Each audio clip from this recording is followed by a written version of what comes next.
ओम विष्णु ओम विष्णु ओम विष्णु। समस्त श्री विष्णु भक्तों को मेरा करबद्ध न्यून प्रणाम। बंधुओं, आज अपन श्री गुरु जम्बेश्वर भगवान की अमृत वाणी के 85 नंबर शब्द का श्रवण करेंगे, भावार्थ करेंगे। ध्यान पूर्वक सुनिए। ये शब्द बहुत ही गुणकारी है। इस शब्द में गुरु महाराज ने सारी समस्याओं का समाधान एक ही शब्द में सुनाया है। पहले का 84 नंबर शब्द सुनकर के योगी तथा जाट किसान लोग आदि अति प्रसन्न हुए। उनके अंदर की दुविधा संशय निवृत्त हो गई। फिर कहने लगे कि हे प्रभु, आप हमें ग्रस्त तथा संन्यास का भेद तो इस शब्द द्वारा बता दिया है। अब और भी शब्द स्मरण करने की हमारी लालसा है, हमारे सभी के मन में है। जो जितने लोग यहाँ पर विराजमान हैं उनको उतने ही संशय है। इसीलिए एक ऐसा शब्द सुनाइए जिससे सभी का संशय निवृत्त हो जाए, हमें अलग से बार बार पूछना न पड़े। इस प्रकार की वार्ता सुनकर गुरु महाराज जाम्बू जी ने ये शब्द सुनाया। ओम भोम भली कृष्ण भी भला खेवट करो कमाई, गुरु प्रसादे काय गढ़ खोजो, दिल भीतर चोर न जाई, थलिए आय सतगुरु पर काशो, जोले पड़ी लोकाई, एक खिण माई तीन भवन में पोखा, जीवा जूण सवाई, करण समोदा तार न हुओ, जिन कंचन बाहु उठाई, सोई कवि सा कवल नावेड़ी, जिन सुर सुवच्छ दुहाई, मेर समो कोई केर न देखियो, सायर जी सीता लाई, लंक सरी को कोट न देखियो, संबंध सरीखी खाई, दशरथ सो कोई पिता न देखियो, देवल जैसी देसी माई, सीत सरीखी तिरिया न देखी, गर्व न करियो हो काई, हनुमत सो कोई पायक न देखियो, भीम जैसी सब लाई, रावण सो कोई रावण न देखियो, जिन चोचक आन फिराई, एक त्रिया के राह बेदी, लंका फेर बसाई, शंका मोरा सेता में सेतु, क्या क्यों बिल गे काई, बामण था ते वेदे भूला, काजी कलम गुमाई, जोग बिऊणा जोगी भूला, मुंडिया अकल न काई, इन कलयुग में दो जन भूला, एक पिता एक माई, बाप जाने मेरे हलियो टोले को हर सिंचन जाई, माए जाने मेरे बौटल आवे, बाजे बिरद बधाई, मैं सिंभू का फरमाया आया, बैठा तख्त रचाई, दो भुज डंडे पर्वत तोला, फेरा अपन राई, एक पलक में सर्व संतोषा, जीवा जूण सवाई,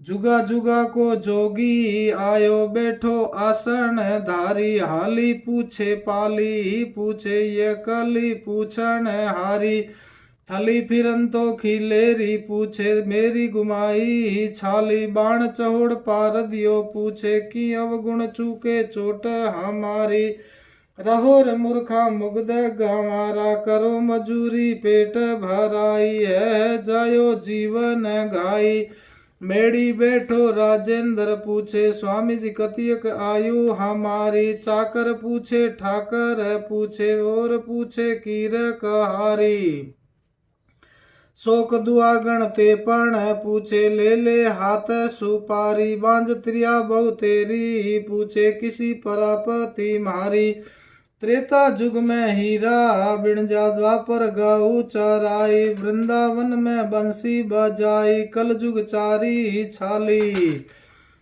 नवखेड़ी में आगे खेड़ी, 10वें काला की बारी, उत्तम देश पसारो मांड्यो, रमण बैठो जुआरी, एक खंड बैठा नवखंड जीता, को ऐसो हो जुआरी। इस प्रकार गुरु महाराज ये शब्द सुना रहे हैं कि यह शरीर रूपी भूमि अच्छी होनी चाहिए। खेती की तरह ही शरीर की भी सर्वप्रथम बाह्य शुद्धि होनी चाहिए। जैसे खेत को ऊपर से कचरा साफ करके सफाई की जाती है, उसी प्रकार से ये शरीर भी बाह्य रूप बाहर से बहुत ही शुद्ध होना चाहिए, स्नान ध्यान से शुद्ध करना चाहिए, तथा खेती का मालिक किसान रूपी जीवात्मा भी शुद्ध सात्विक और फिर होना चाहिए, होकर फिर ही फल की प्राप्ति के लिए उस खेत के शरीर रूपी परिश्रम में साधना की जाए। गुरु महाराज फरमा रहे हैं, पहले तो खेती रूपी भूमि यानी शरीर को बाह्य शुद्धि स्नान आदि से निर्वृत्त होकर के फिर खेती के अंदर की शुद्धि यानी कि जीवात्मा की शुद्धि करनी चाहिए। फिर आंतरिक शुद्धि के बाद परिश्रम से साधना करनी चाहिए, तथा खेती में विघ्न डालने वाले अंकुरित खेती को खाने वाले हिरणी हिरणा मयूर चूहे होते हैं, उनसे खेती की रक्षा की जानी चाहिए। उसी प्रकार से साधना में विघ्न डालने वाले काम क्रोध लोभ मोह ये से सावधान रह जाए, क्योंकि ये भी चोर है। चोरी से आकर खेती चरते हैं यानी साधना को नष्ट कर देते हैं। इन्हीं सभी सावधानियों के साथ साथ गुरु जी की कृपा से निरंतर तत्वों का अन्वेषण भी होता रहे। खेती के लिए भी नित्य निरंतर नए नए बीज, खेती के लिए उत्तम साधन खोजते रहते हो तो निश्चित ही वह खेती तो वह साधना फलदायक होती है। गुरु महाराज फरमाते हैं कि खेती के लिए जैसे अपन उत्तम बीज की और खाद की व्यवस्था करते हैं, ठीक उसी प्रकार से साधना के लिए भी नित्य नए खोज की जाए, अंदर ही अंदर भगवान विष्णु की तपस्या की जाए तो साधना भी फलदायक ही होगी तथा नित्य नए फल प्राप्त करवाती रहेगी। यही बात श्री कृष्ण जी ने भी गीता में कही है, इदम शरीरम कौन्तेय क्षेत्र मित्य भी दीयते एतद्यो वेति तम प्राहु क्षेत्रज्ञ इति त्वद्वितः।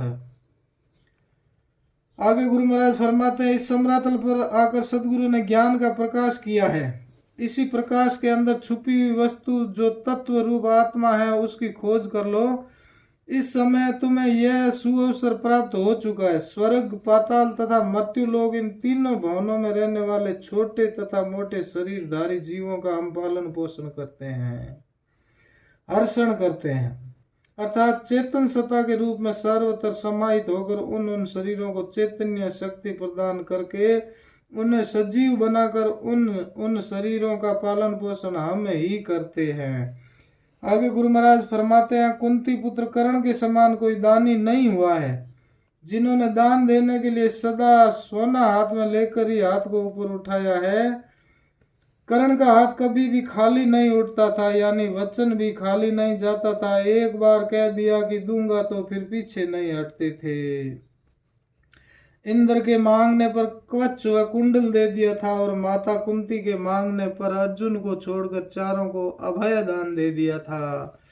युद्ध भूमि में घायल अवस्था में भी श्री कृष्ण के मांगने पर दांत तोड़कर दे दिए थे। ऐसे थे कर्ण दानी, जो भी जिससे वायदा करते थे उनको पूर्ण रूपे निभाया था। घर आए हुए साधक को खाली हाथ नहीं जाने देता था। अकस्मात घर पर आए ग्वाला ऋषि को, जिन्होंने अच्छे अच्छे बाल दुधारू गौ भी दे दी थी, जो कामधेनु के सदृश थी। सुमेरु पर्वत के समान महान विशाल पर्वत नहीं देखा, सागर के समान कोई बड़ा तालाब नहीं देखा। गुरु महाराज फरमाते हैं, सुमेरु पर्वत से कोई महान विशाल पर्वत नहीं है और नहीं देखा है, सागर के समान बड़ा कोई तालाब नहीं देखा है, अर्थात ऊंचाई तो सुमेरु पर्वत की सबसे अधिक है तथा जल राशि तो सागर में अत्यधिक है। लंका जैसा कोई कोट किला नहीं देखा, जिसके चारों ओर समुद्र की खाई है। ऐसा सुरक्षित किला देखने को नहीं मिल सकेगा, जिसके चारों ओर प्राकृतिक समुद्र की खाई इसकी सुरक्षा का कार्य करती है। अयोध्या नरेश श्री राम जी के पिता दशरथ जी जैसा कोई पिता अब तक नहीं हुआ, जिन्होंने अपने वचन निभाने के लिए अपने प्राणों से भी प्रिय पुत्र को वनवास में भेज दिया, तथा देवकी जी जैसी माता अब तक नहीं हुई है, जिन्होंने कंस की जेल में रहकर भी श्री कृष्ण जैसे पुत्र को जन्म दिया। स्वयं अपने कष्टों को सहन किया, किंतु देश व जन के अत्याचार से मुक्त करने के लिए श्री कृष्ण जैसे भगवान को अवतार करवाया। सीता जी के समान और कोई स्त्री नहीं देखी गई, जिन्होंने सदा ही विष की घूंट पीकर समाज देश हित के लिए अमृत प्रदान किया। सीता जी एक राजपुत्री तथा राजवधू होते हुए भी गर्व नहीं किया, सदा ही परिस्थितियों से जूझती रही। कभी भी सीता जी के जीवन में सुख नहीं देखा, सदा कष्ट में जीवन को झेलते हुए भी धर्म मर्यादा पर अडिग रहकर अपने पति का साथ दिया। आगे गुरु महाराज फरमाते हैं, अंजनी जी के पुत्र हनुमान जी के समान और कोई सेवक नहीं हुआ है। जैसी सेवा निस्वार्थ भाव से हनुमान जी ने अपनी श्री राम जी की है, वैसी कौन कर सकता है। स्वामी के प्रति की प्रत्येक भावनाओं को समझकर बिना कुछ कहे ही उस कार्य को कर देना, यह हनुमान जी जैसे सेवक ही कर सकते हैं। तथा युधिष्ठिर जी जैसे अनुज पांडव भीम के समान और कोई बलशाली तथा अधिक अब तक संसार में पैदा नहीं हुआ है, जिन्होंने शत्रु दल को मसल दिया था। लंकापति रावण जैसा भी राजा अब तक नहीं हुआ, जिन्होंने चारों दिशाओं में अपनी विजय पताका लहरा दी थी। सभी राजाओं सहित देवताओं को भी अपने वंश में कर लिया था। सभी लोग रावण का कहना मानते थे। देव दानव मानव सभी ही रावण का कहना मानते थे। वही राज शिरोमणि रावण भी सर्व गुण संपन्न होते हुए भी एक त्रिया यानी सीता जी के मार्ग में आकर उनके तपस्या के मार्ग को रोका। एक सती स्त्री की साधना में आकर बाधा डाली, उसका हरण किया, जिस कारण से लंका उसी रावण ने उजड़ती हुई अपनी ही आंखों से देखा। रावण कुंभकर्ण आदि संपूर्ण राक्षस समूह में मारा गया। विभीषण ने लंका को फेर बसाया। जिस लंका के महलों में जहां रावण निवास करता था, वहां पर शंख मोहरे जड़े हुए थे तथा अन्य हीरे मोतियों से जगमगाते हुए धवल महल, ये सभी रावण के क्यों छूट गए। रावण ने ऐश्वर्य की प्राप्ति करके अन्याय की अति कर दी थी, जिससे उन महलों से विलग होना पड़ा। यही संसार के लोगों की दशा है। ऊपर बताए हुए इन श्रेष्ठ पुरुषों की भी स्थिरता न रह सकी तो फिर सामान्य जनों की हालत तो विचारणीय ही है। आगे गुरु महाराज फरमाते हैं, समाज देश तथा धर्म के रक्षक ही जब भक्षक बन जाते हैं तो फिर सामान्य समाज की यही दशा होती है। इस समय सामान्य जन समाज तो धर्म कर्म ही भूल चुका है, क्योंकि हिंदुओं के धर्म गुरु ब्राह्मण वेद को भूल चुके तथा मुसलमानों के धर्म गुरु काजियों ने कलमा भी भुला दिया है तथा योगियों यतियों ने भी असली योग को तो छोड़ दिया है और पाखंड करने लगे हैं। और इन मुंडियों में तो बुद्धि ही नहीं है, ये तो केवल मुंडाने को ही साधु या सन्यासी कहते हैं। यही विकट दशा इस समय समाज के अग्रगण्य लोगों की हो गई है। आगे गुरु महाराज फरमाते हैं, इस महान कलयुग में सभी लोग कर्तव्य कर्मों को भूल चुके हैं। सर्वप्रथम शिक्षा दाता गुरु माता व पिता ही होते हैं। वह जब वहीं से शिक्षा प्रारंभ नहीं होगी तो आगे शिक्षा कहाँ से मिलेगी।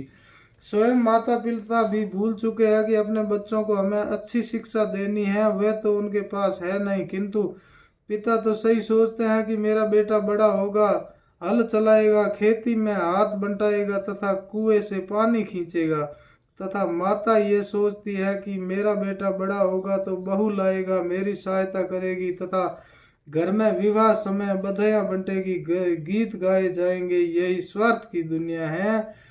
उस बालक के जीवन की भलाई के लिए, विद्या की प्राप्ति के लिए माता पिता प्रयत्नशील दिखाई नहीं दे रहे हैं।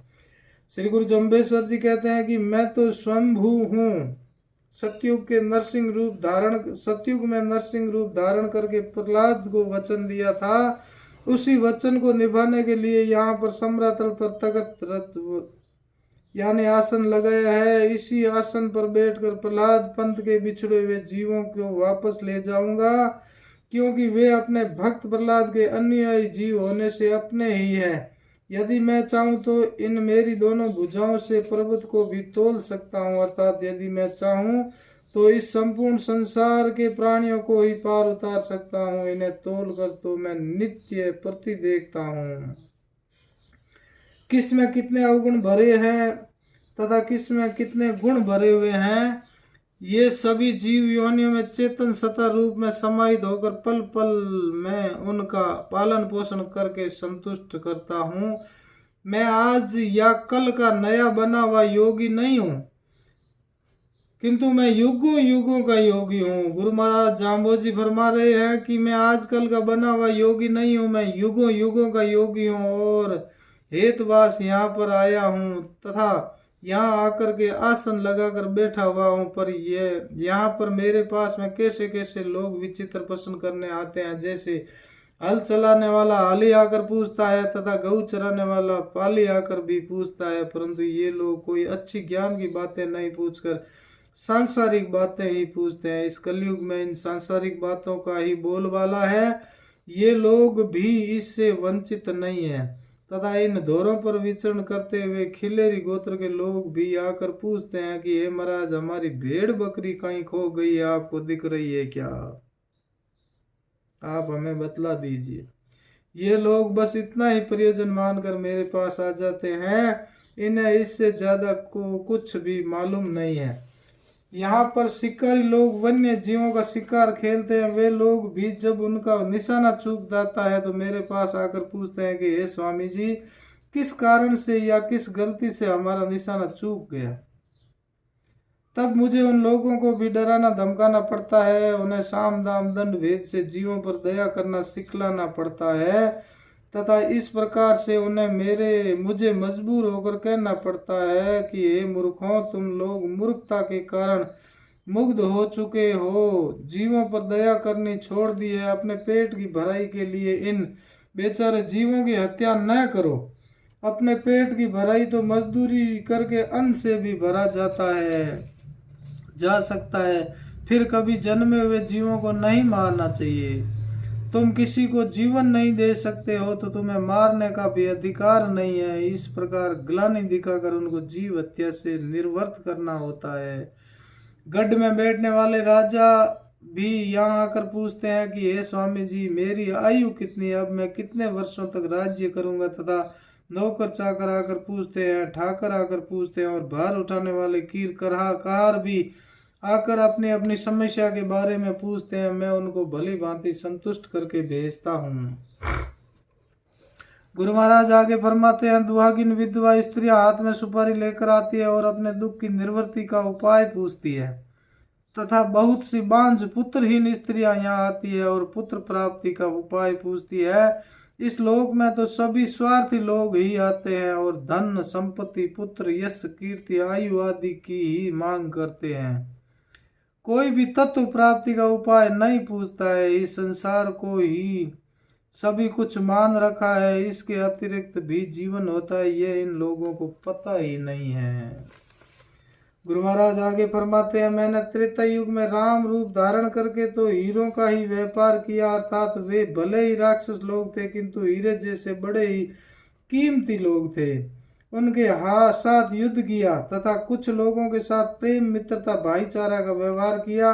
वे सभी उत्तम लोग थे, युद्ध के मैदान में तो युद्ध करना जानते थे तथा मित्रता भी करना अच्छी प्रकार से जानते थे तथा पूर्णतः निभाते भी थे, इसीलिए वहां तो हीरों का ही व्यापार था। तथा द्वापर में कृष्ण रूप धारण करके गौएं चराई, वृंदावन में बंसी बजाई। वहां पर उसी समय ही एक तरफ तो बक्कासुर अग्गासुर आदि भयंकर दैत्यों का विनाश किया, दूसरी तरफ बंसी बजाकर गोप ग्वालों को मोहित करके प्रसन्नचित किया।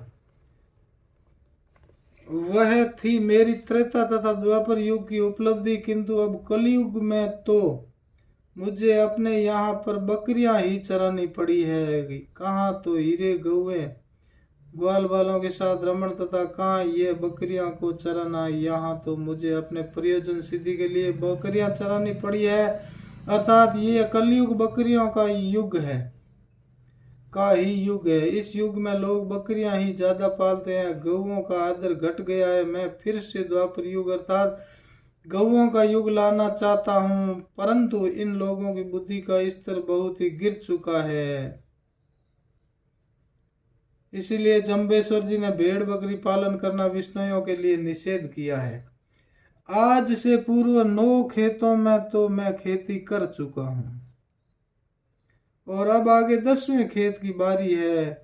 वह कलयुग का महत्वपूर्ण खेत होगा तथा उसमें खेती करने वाला किसान स्वयं कल्कि ही होगा। अर्थात इससे पूर्व मैंने ही नव अवतार जैसे मत्स्य, कच्छ, वराह, नरसिंह, वामन, परशुराम, राम, लक्ष्मण, कृष्ण, बुद्ध धारण किए थे तथा अपने अपने क्षेत्र में धर्म स्थापना रूपी खेती की थी तथा उस खेती को उजाड़ने वाले दैत्यों का विनाश किया था। अब आगे भविष्य में भी 10वें कल की अवतार की बारी है। इन्हीं नव अवतारों के उपरांत कल की अवतार होना चाहिए था, किंतु अति आवश्यक कार्य हेतु मुझे विष्णु स्वरूप स्वयं को ही आना पड़ा। मैंने भी इस उत्तम देश सम्राथल पर पसारा किया है, अपना कार्य क्षेत्र बनाया है। अब अपना कार्य प्रारंभ कर चुका हूँ। मैंने एक तरह का जुआ ही रच रखा है। लोगों को लोभ देकर इसमें फंसाना चाहता हूँ तथा किसी को विजय भी दिला देता हूँ तथा कुछ लोग अभी भी फंसने के लिए तैयार ही नहीं है। मैं वहां पर एक पाखंड सम्राट बैठा हुआ हूँ। मैं यहाँ पर एक खंड सम्रातल पर बैठा हूँ, किंतु नवे जुए के पासों को बहुत दूर दूर तक नवखंडों में फेंक रहा हूँ। यहाँ से नहीं तो वे दूर दूर से लोग अवश्य ही आएंगे तथा इस जुए रूपी धर्मजाल में अवश्य ही फंसेंगे। आखिर में तो जीत मेरी ही होगी। मैं तो ऐसा ही जुआरी हूँ। ये धर्म की वर्दी रूपी जुआ मांड रखा है। यदि कोई लेना चाहता है तो ले सकते हैं। गुरु महाराज फरमाते हैं कि मैंने धर्म रूपी जुआ खेला है यहाँ और यहाँ पसारा मांडा है। जो भी इस धर्म रूपी जुए को धारण करना चाहता है वो मेरी शरण में आ जाए। वो ही मेरे 12 लाख जीव होंगे जो इसमें आएंगे और इस कलयुग में भी स्वर्ग को प्राप्त करेंगे। बोलो श्री गुरु जम्बेश्वर भगवान की जय, श्री विष्णु भगवान की जय। बंधुओं, बहुत ही उत्तम शब्द है, बहुत ही ज्ञानवर्धक शब्द है। इसको बार बार सुनिएगा। मेरे YouTube चैनल को भी लाइक व सब्सक्राइब करके अन्य बंधुओं तक पहुंचाने के लिए शेयर कर दीजिए। धन्यवाद। बोलो श्री गुरु जम्बेश्वर भगवान की जय हो, जय हो।